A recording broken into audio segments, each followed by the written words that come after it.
Vamos a cambiar de tema, una noticia que ayer generó muchísima repercusión en todo el mundo, por supuesto, el anuncio de Joe Biden, el presidente de Estados Unidos, de que abandonaba la carrera presidencial. Se inclinó él además por su vice, Kamala Harris, pero esto no está definido. Se abren toda una serie de posibilidades y de especulaciones con respecto a lo que puede hacer el Partido Demócrata. Y una de las grandes preguntas es, ¿esto le facilita el camino a Donald Trump o implica hacer al Partido Demócrata más competitivo y por lo tanto generarle alguna inquietud adicional al candidato republicano? Vamos a hablarlo con Claudio Fantini, analista internacional, especialista. ¿Qué tal, Claudio? Buen mediodía. ¿Qué tal? Muy buenos días, Pablo. Un gusto saludarlos. Muchas gracias por atendernos. Bueno, Claudio, ¿qué lectura se puede hacer de lo que ocurrió ayer, del anuncio de Biden, después de muchas semanas de presiones para que bajara su candidatura, ¿no? Sí, era la crónica de una renuncia anunciada, ¿no? Porque empezó la caída libre en el debate presidencial, donde naufragó en lagunas que se hacían eternas.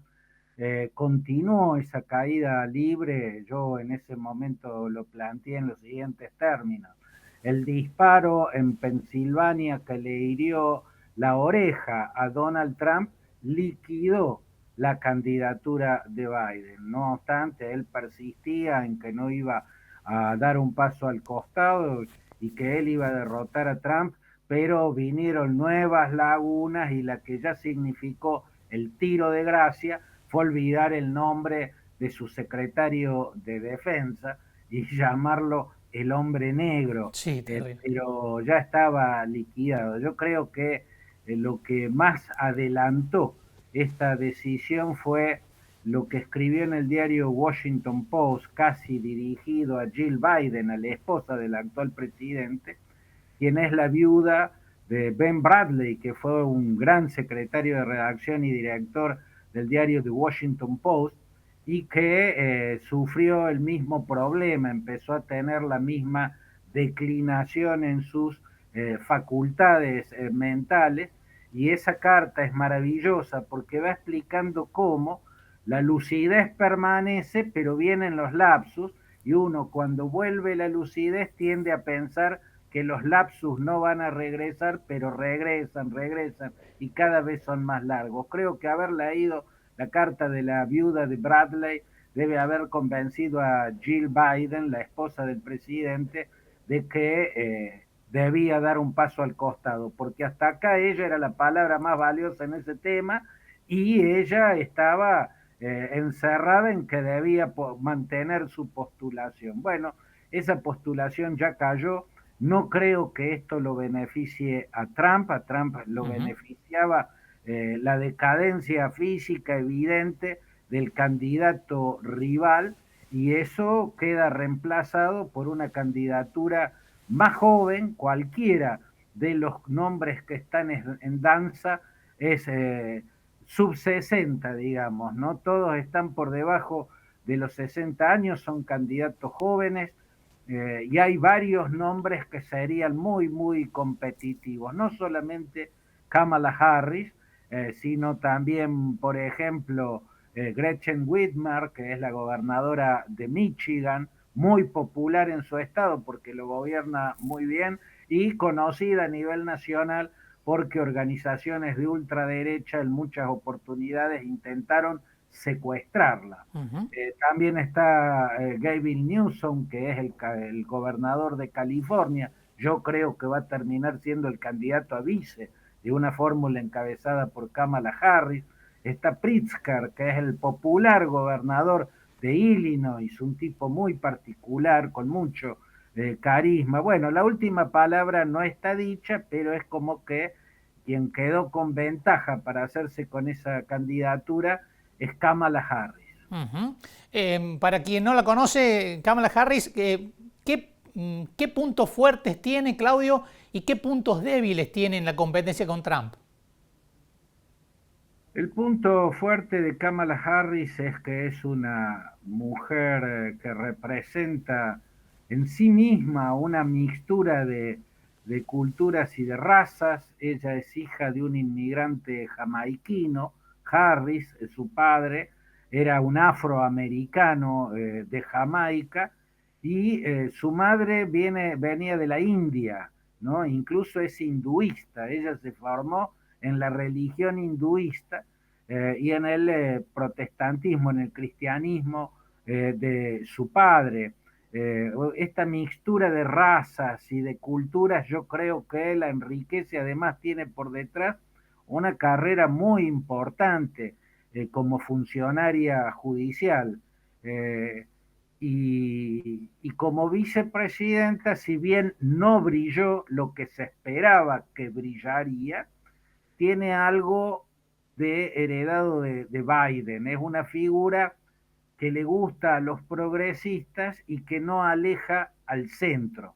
Biden lograba la unidad entre todas las facciones del gran arco político que abarca el Partido Demócrata, desde el centro hasta la izquierda, ¿no? Bueno, Biden lograba, era una figura que unificaba al partido. Kamala Harris está cerca de hacerlo, es una figura que está en el centro, pero que tiene muchas posiciones muy progresistas.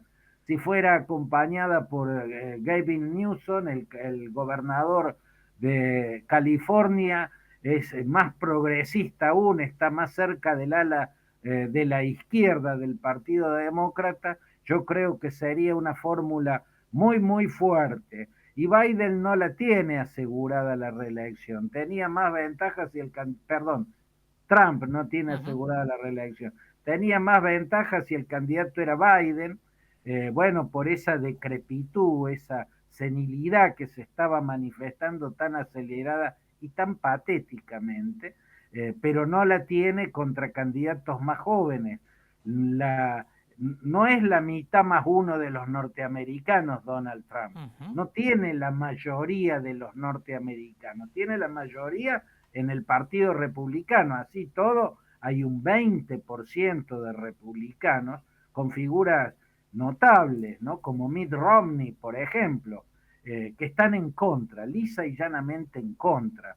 En esa línea estaba la hija del ex vicepresidente Bob Dole, en esa línea estaba el célebre ex senador por Arizona, John McCain, hoy queda en pie Mitt Romney, o sea, no la tiene tan regalada Trump como parece. Habrá que ver si este accidente que hubo, porque no es lo normal que pase esto en la elección de un candidato, hay algunos ejemplos en la historia, ¿no? El caso de Theodore Roosevelt, que no es que dejó la candidatura, pero después de su primera presidencia no buscó la reelección, cuando desde Washington en adelante siempre se da por tradición que el presidente después de su primer mandato va por la reelección. No lo hizo Theodore Roosevelt lo hizo William Taft en su nombre y terminó ganando, o sea, ganaron los republicanos, conservaron el poder. El otro fue Calvin Coolidge, que era el vicepresidente de Warren Harding, y no fue por una reelección, ¿no? Quien fue Hoover, y ganaron la reelección. En el caso de los demócratas, los antecedentes dan resultados negativos. Cada vez que un presidente que abandonó esa candidatura natural que cae sobre él para una reelección, generó problemas y terminó perdiendo. Fue el caso de Truman, que le dejó a Stevenson, el gobernador de Illinois, la candidatura, y Stevenson perdió contra el republicano Eisenhower, y luego se dio con Lyndon B. Johnson, que por una serie ya había empezado las primarias y era número puesto que iba a ir por la reelección y seguramente tenía chances de ganar, pero estaba muy anímicamente desgastado, la guerra de Vietnam, el asesinato de Martin Luther King y problemas de salud que empezaron a aparecerle, bueno, terminaron haciéndolo renunciar a esa candidatura y quien la heredó terminó perdiendo, fue su vicepresidente Humphrey, quien afrontó esa elección y perdió contra el republicano Richard Nixon. Habrá que ver si en esta ocasión logran revertir Claro. esa tendencia y que sean los candidatos de relevo de la postulación quienes den vuelta a un resultado que con Biden en decadencia física y psicológica, bueno, venía cuesta abajo. Claro. Claudio, muchísimas gracias, como siempre, muy valioso el Ha análisis. sido un gusto grande, les dejo un abrazo. Muchas gracias, Claudio Fantini, periodista, politólogo, analista internacional, analizando, interpretando lo que se despliega ahora en Estados Unidos como escenario político electoral, se redefine. Nos decía Fantini, no está dicha la última palabra en Estados Unidos, una elección que el gobierno argentino sigue muy de cerca, porque bueno, Javier Milei claramente jugado con la posibilidad de que Donald Trump sea elegido presidente de Estados Unidos.